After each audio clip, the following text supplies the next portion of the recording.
Hi and welcome to Beardy Treks. Today we have come to a place that is associated with Vikings, Romans, spooky ghosts and of course lots and lots of wonderful ye old pubs.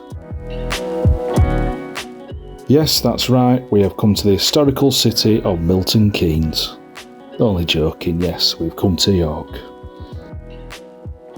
On this walk we will have a wander around the city, admiring some of its architectural delights, absorbing a little bit of its history, and of course visiting plenty of wonderful pubs and bars along the way, some of which have a spooktacular ghostly tale to tell. I'm joined today by Chris and Emma as we set foot from York train station towards the City Wall Trail. Hey, you alright? How are we doing? Yeah, that was absolutely staged.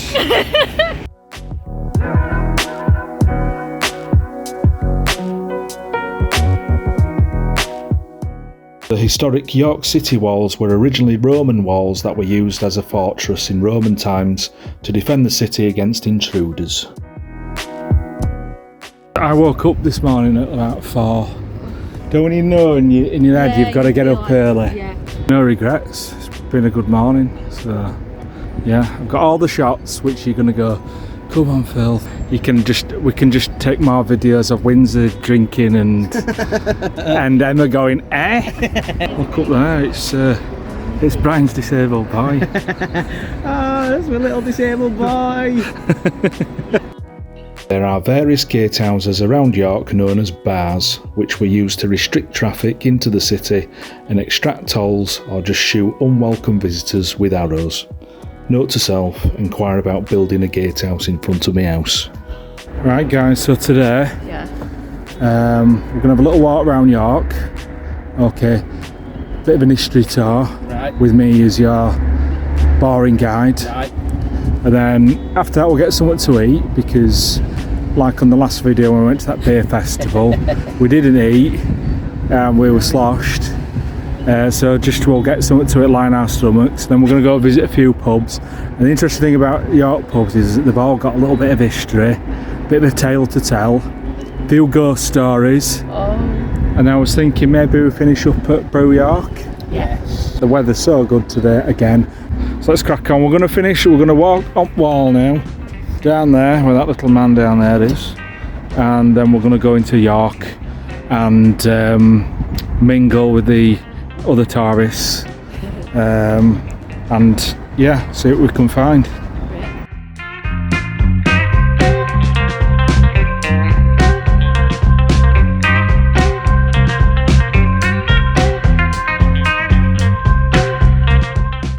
Have you okay? I just started just then.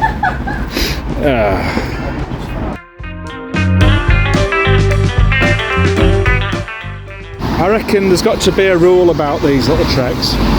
You are allowed a lager and a pilsner, but it's got to be a nice one. Oh. It can't be a Carlin or a Foster's. I'm rubbish. It's got to be like a Czech pilsner. To be honest, I should really be here because... You're skiving off work? No, I've legitimately booked the day off. For the beer side of it, I'm not a beer connoisseur. Well, you like your pilsners. Maybe you can be like pilsner. I like a Belgian one. Yeah. Fair, we do, I try. there's no stigma on lager anymore. No, there isn't. No. So I don't think it should be a case of There's some very good lagers. Are brilliant if they're done. Look at like all German lagers. What's and a good lager then? German stuff, Czech stuff. I was watching that guy, the one that we like, craft brew guy. The craft brew guy, whatever he's called. What, craft beer channel? Johnny. And he was talking, because I watched quite a lot of his stuff, and he was saying that a lot of breweries now do create a lager because lagers are not got that stigma attached to them. Yeah, exactly, yeah. So actually, Emma, fucking drink what you want. So Emma, you can be our lager and pilsner, like a sort of Jenny Bond of lagers. Yeah. And you can be Nicholas Witchell of anything above 7%. Yeah, I was going to say, for me, it's got to be more than 5%.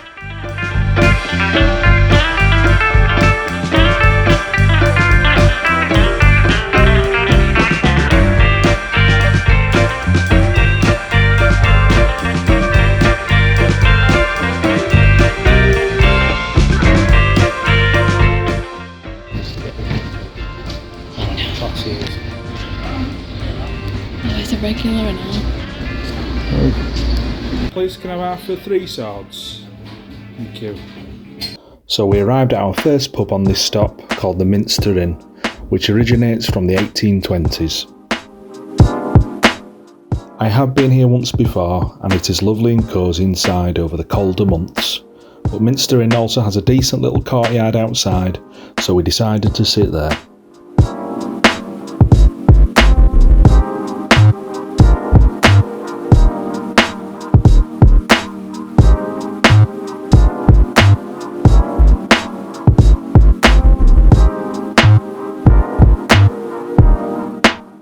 As well as having a few beers, we decided to be sensible and line our stomachs with some amazingly tasty pizzas.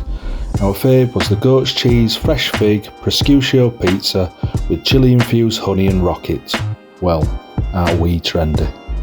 I washed this down with a nice glass of Kirkstall Brewery's 3 Swords cask ale, as we planned our next stop.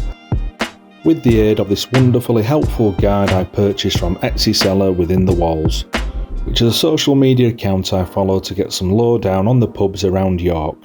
This was most helpful indeed, and I recommend buying this guide and is useful for planning your very own ale trail. I will put a little link below if you're interested.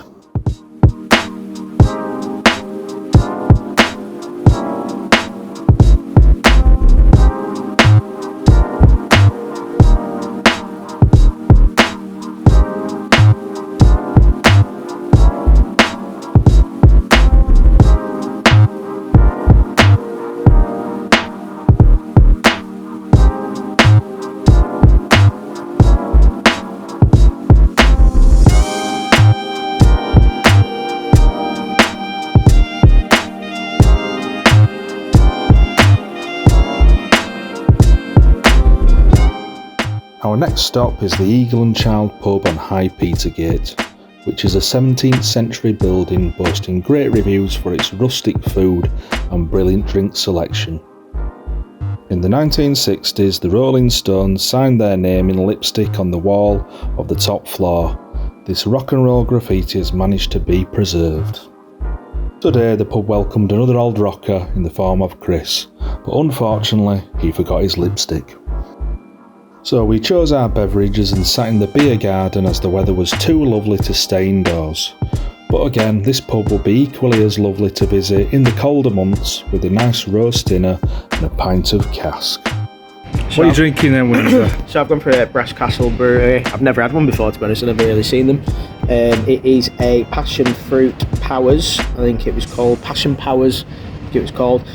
Really nice, quite mellow, quite a nice little drink in the afternoon.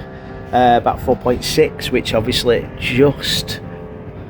just over my minimum requirement for a beer. Yeah, you don't like a weak one, do you? Don't, no. I just like something that's got a little bit more taste to it, which I think that higher percentage does. But yeah, really nice, especially in this sun. Yeah. Lovely, and obviously it's really busy in this beer garden. You're modelling that pint very well in sunshine. Windsor, you're going to take a little sip? I'll have a little sip for you. Of course I will. Oh, he loves his passion fruit, does that boy?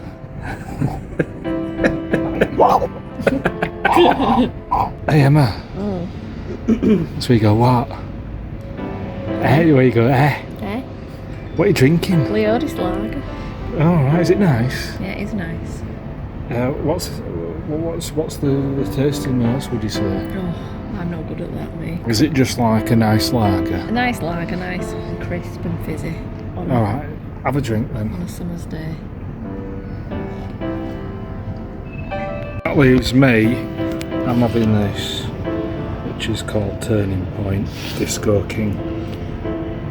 It's a pale ale. And I found this beer was really refreshing. It was perfect. Quaffable. It was really nice after I've just had a slice of pizza. Yeah. And as you can see, I've nearly drunk it all. I said I wasn't going to have pints. I think I might now. It's amazing how having one beer can just change everything, can't it? It's like we're going to be partying till 2 o'clock in the morning tonight. Yeah. In York, you can hire scooters, electric scooters. Indeed. And later on, as to bring this video to a close, Windsor's gonna we're all gonna chip in, and Windsor's gonna go down road on one after about 7 or 8 pints. It's going to be a nice ending to the video, really, isn't it? It is, Just me sat there on the floor concussed with my ankle pointed wrong way around, saying I think I've hurt my leg. So I've been in that position before. I'm sure it will be last time.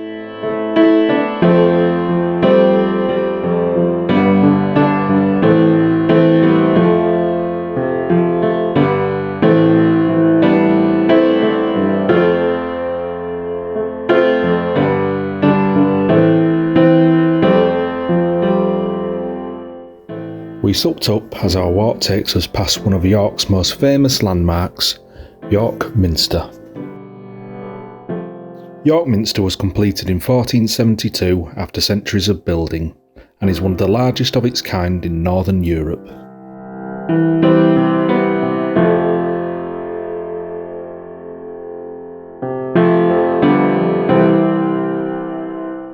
Are you about Constantine? Yeah, please tell us. So he was a Roman emperor. He was actually declared emperor of all Rome here in York.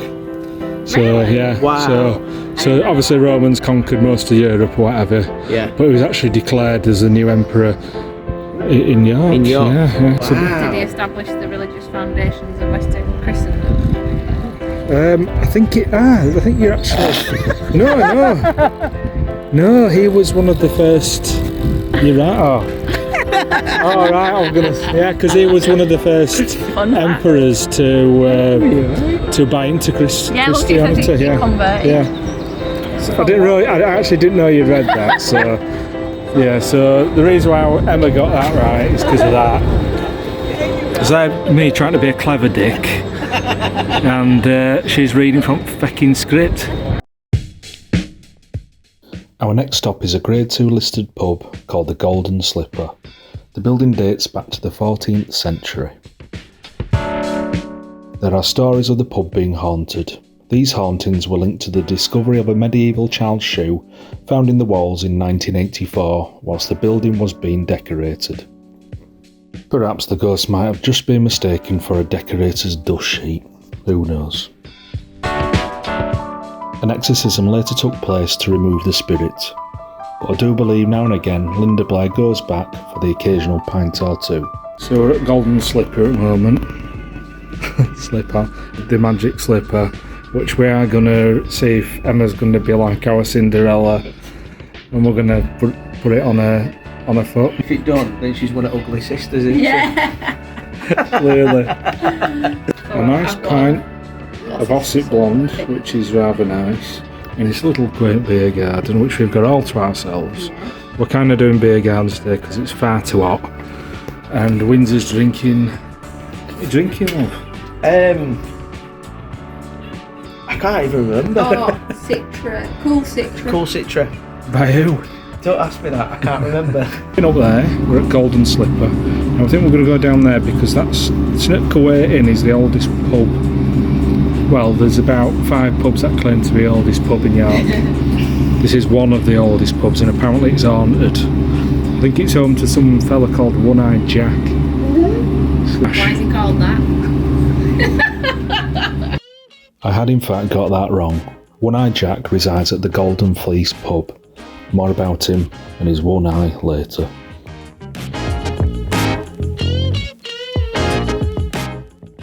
We arrived at the Snitch Inn. The Snitch Inn is a traditional pub and the only 15th century galleried inn in York. The historic building has served many different purposes over its lifetime. During the Siege of York in 1644, it was used as a royalist magazine and then later as a brothel. The bar itself has a decent selection of beers as we chose some nice cold pints of vocation and sat in the outdoor space around the rear of the building. The Snitch Inn is reputed to be one of York's most haunted locations. Reportedly, it has at least 5 active spirits on the premises. Scariest of them all is the malevolent spirit that causes havoc in the cellar, described by mediums as a creature of great age and intelligence, surrounded by utter evil. Other notable spirits, apart from the ones behind the bar, thank you, are that of Mrs. Tulliver and her cat Seamus. Several customers have reported the feeling of Seamus rubbing up against their legs as they're enjoying their beverages. Maybe that wasn't all they were enjoying. So we're at this ghostly pub. Yeah. I think maybe because we're sat outside I don't feel too... No, I'm not getting the vibes. I know. But no, it's coming through. But can you feel Seamus? Yeah. Is he coming through? Are you coming through? Are you going to have to change your shorts? It's just probably the first time in a long time I can feel a pussy.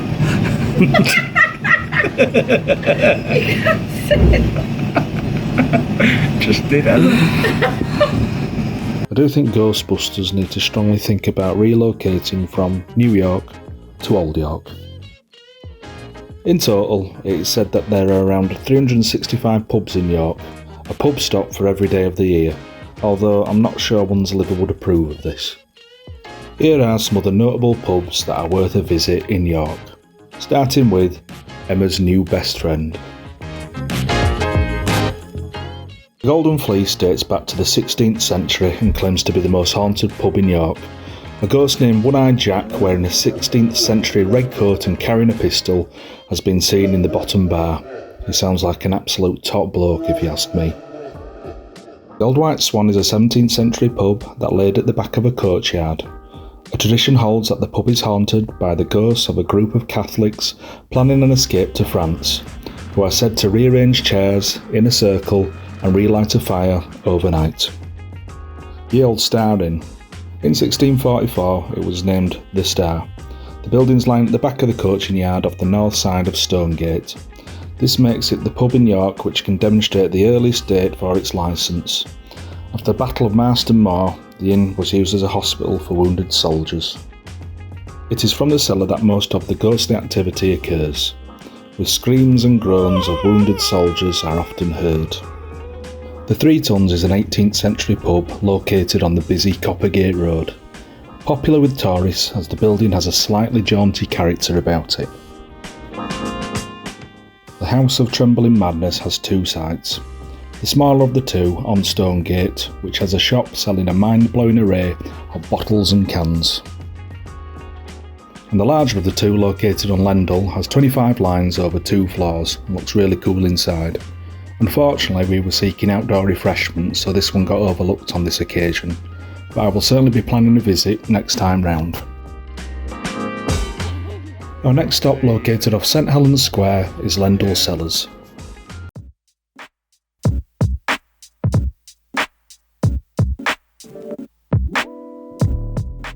Landlord Sellers was once a wine cellar of an abbey that previously stood here. The bar area itself is arched brickwork typical of a wine cellar with seating either side. The beer selection we found to be okay, as I went for a nice pint of Brew York cask beer, but also had some nice fruit ciders on tap too.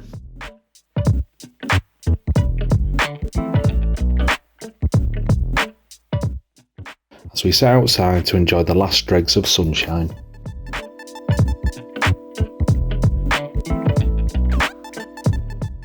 I rather like drinking out of a dimple glass, feeling like a young Seth Armstrong.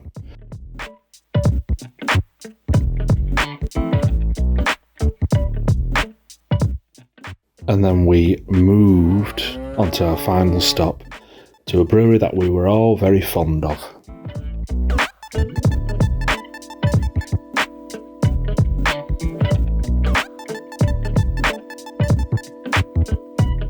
The very wonderful Brew York.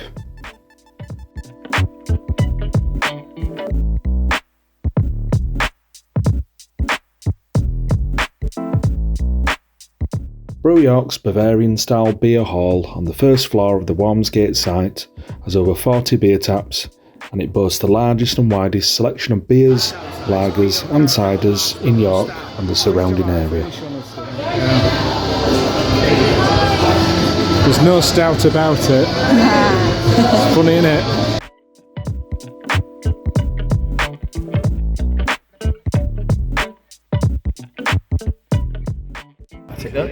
We got our drinks and sat outside in the brewery yard, which has a good amount of space for anyone wanting to sit outdoors in the sun or the shade. Favourite brewery, so it's Brew York. Yeah. So they do a Bruce Forsyth, which you can usually find in most kind of like Morrison's and stuff like that. But this is a step up.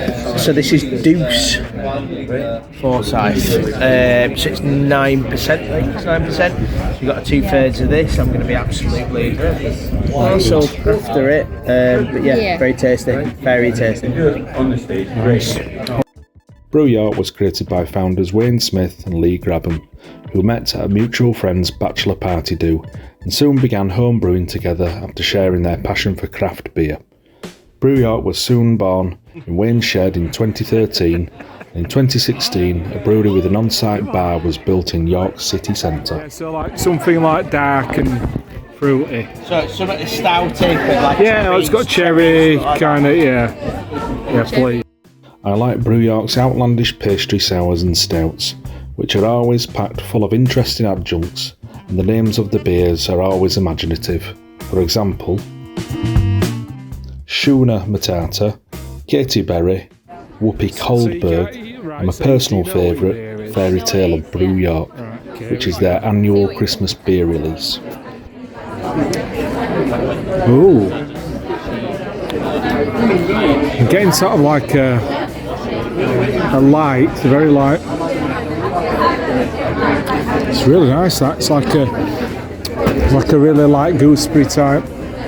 It's rhubarb. Rhubarb, so The beer's called Rhubarb Streisand. that's really cool. Yeah, it's nice. And it was kind of part of that. Sweet, like Like a sweet but not, like kind of mellow tart kind of thing. I think Rhubarb Streisand was crowned the best beer on this mini pub tour. It was refreshing, and that hint of rhubarb worked really well in this keg pale ale and hit the spot on a relatively warm day. My overall opinion on the bars and pubs of York is that I found each one to have its own individual charm and unique character. We weren't massively thrilled with the overall beer selection in some of the pubs, but they are pretty standard offerings for a decent sesh, with obviously Brew York delivered on the niche craft beer side, and if you're into that sort of thing, then definitely visit the House of Trembling Madness. But in order to fully appreciate the ye old rustic charm of these traditional pubs and inns that York has to offer, it would be nice to come back in the autumn and winter months, so one could be sat inside on a wooden pew next to a roaring open fire whilst enjoying several pints of cask ale and chatting to One-Eyed Jack and his phantom friends. Oh yeah, wanted to do with the Yeah, he took the... like his face went, yeah, it was actually she was reading. No, I think that's my favourite bit. you want my input? Yeah. Robert Kilroy Silk is still alive.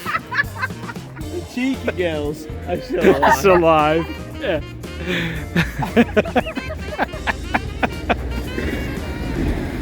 It's all we've learnt from today, isn't it? There's always got to be an ending, hasn't there? So we've learned cheeky girls are still alive. You can't get on your scooter now. I know you can get in your scooter now, yeah. Yeah.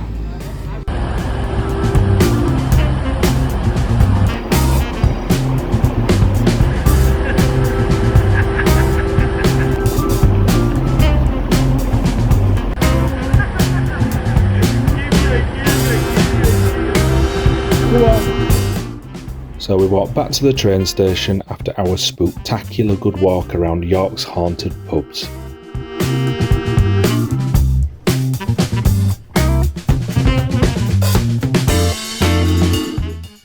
As I climbed aboard the train home. Or perhaps it could be a ghost train. Ooh. Thanks for watching, and bye for now.